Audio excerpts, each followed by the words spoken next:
నల్లేరు కాడ తీసుకొచ్చి నాటాను. ఏం బ్రతుకుతుందో అని అనుకున్నాను.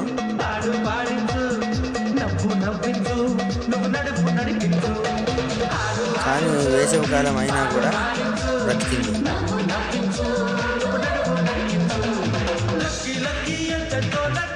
నల్లేరు లేత కాడలతో మేము పచ్చడి చేసుకునే వాళ్ళము.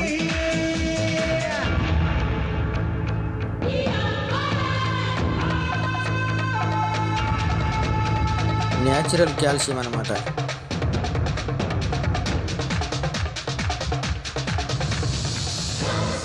నల్లేరు పెద్దదైనాక అప్డేట్ ఇస్తాను.